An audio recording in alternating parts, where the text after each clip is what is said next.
श्री तळवाडे येथे मातृपितृ कृतज्ञता सोहळ्यानिमित्त आयोजन.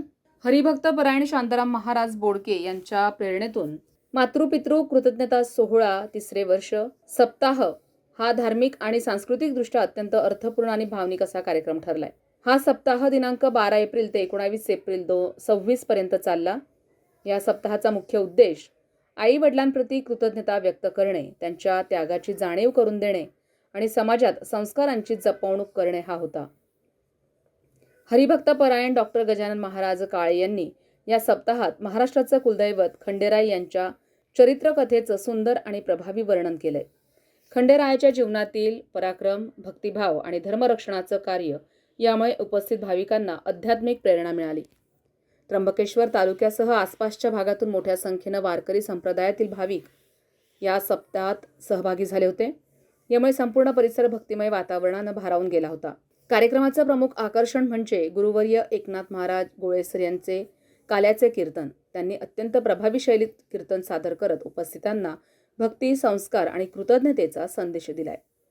त्यांच्या कीर्तनातून जीवनमूल्य, पालकांचं महत्त्व आणि समाजातील नैतिकता यावर सुंदर प्रकाश टाकण्यात आला. एकूणच हा सप्ताह केवळ धार्मिक कार्यक्रम न राहता समाज प्रबोधन, संस्कार संवर्धन आणि कुटुंब व्यवस्थेची जाणीव करून देणारा एक प्रेरणादायी सोहळा ठरलाय. संपूर्ण ग्रामस्थांच्या वतीनं कार्यक्रम यशस्वीरित्या पार पडलाय. संविधान न्यूजसाठी रामदास शीद, त्र्यंबकेश्वर. दोष घडतात म्हणून भेंडवा का नाचवल्या जातं? विवाह समारंभामध्ये बरेचशा अशा गोष्टी काम, क्रोध, लोभ विकारांचा शिरकाव झालेला असतो. हे तिन्ही विकार घातक असतात, कारण त्रिविधम नरकश्चेदम द्वारम नाशनमात्मना काम, क्रोध तथा लोभ तस्मादेतत्तयं त्यजत. परी काम, क्रोध, लोभ या तीतेची थोंब ठावे तिथे अशुभ पिकले जा.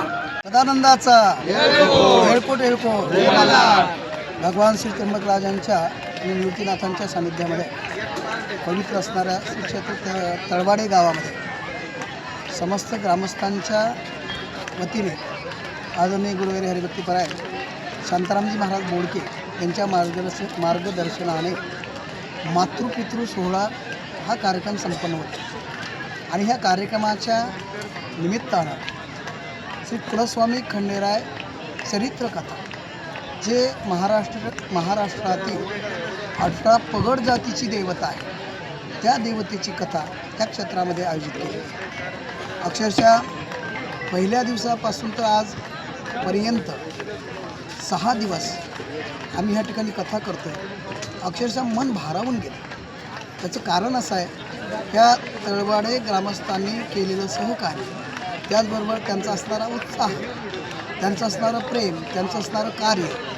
4-4 तास कथा या ठिकाणी व्हायला लागली. आम्ही 3 तासाच्या पुढे कथा करत नाही, पण तरीही 4 तास कथा झाल्यानंतरसुद्धा ही मंडळी असे म्हणत नाही आता थांबायला पाहिजे, उलट महाराज कथा चालूच द्या असं म्हणतात. आणि ह्या कथेच्या माध्यमातून ज्या लोकांना कुलस्वामी खंडेराय काय आहे, तळी का भरावी, दिवटी कोण, गुदली कोण, कोटमापूजन काय असतं, लंगर का तोडायचं असतं, जागरण कसं करायचं असतं, नवरात्र व्रत कसं करायचं असतं, ह्या काही गोष्टी माहीत नाही. विशेष करून कुलस्वामी खंडेरायांचं निधानगमन कसं झालं हे सुद्धा बऱ्याचशा लोकांना माहीत नाही. खड्ग कुठे मिळालं, भंडारा कुठे मिळाला हे सुद्धा बऱ्याचशा लोकांना माहीत नाही. तर माहिती होण्यासाठी खरं तर ही कथा अतिशय गरजेची आहे.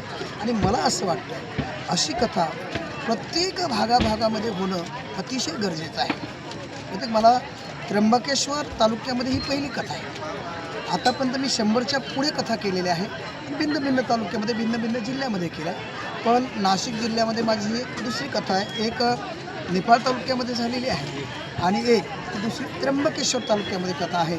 आणि ह्या कथेला अतिशय सुंदर असं स्वरूप, लोकांचा प्रतिसाद खूप प्राप्त झालेला आहे. आणि त्या अनुषंगाने ज्या काही लोकांना ह्या कथेच्या संदर्भात जे अनभिज्ञ होते त्या लोकांना बरीचशी माहिती झाली. त्यामुळे मलासुद्धा खूप धन्य वाटतं. आणि या लोकांनी अतिशय सुंदर नियोजन केलं, त्यामुळे त्यांचंसुद्धा कोटी कोटी अभिनंदन. खूप आनंद होत आहे की खंडेराव महाराज कथा ही आज तळवडे गावामध्ये आयोजित केली. आमच्या गावचे भूमिपुत्र हरिभक्त परायण शांताराम महाराज बोडके त्यांनी या कथेचं आयोजन केलं. आणि खरोखर खंडेराव महाराजांची कथा ही काय आहे, खंडेराव महाराज काय आहे, या आम्हाला या ठिकाणी हरिभक्त परायण डॉक्टर गजानन महाराज काळे यांच्या मुखारविंदातून या ठिकाणी आम्हाला ऐकायला मिळाली. आणि खरोखर आमच्या या गावचं भाग्य आहे की आमच्या गावचेच कलाकार त्या ठिकाणी भाग घेत आहेत. कोणी खंडरावाचं पार्ट घेत असेल, कोणी माणसाचं घेत असेल, अनेक ज्या कथेमध्ये जे पार्ट असेल ते आमच्या गावकरी आणि मुलामुलींनी घेतलं. त्यांचासुद्धा या ठिकाणी आभार व्यक्त करतो आणि खरोखर असाच प्रतिसाद नेहमीच या गावात राहील आणि कुठलाही कार्यक्रम असो तो पूर्ण गाव एकत्र देऊन कार्यक्रम कोणताही असो अगदी आनंदित आणि उत्साहात या ठिकाणी पार पाडतं. या ठिकाणी रामकृष्ण.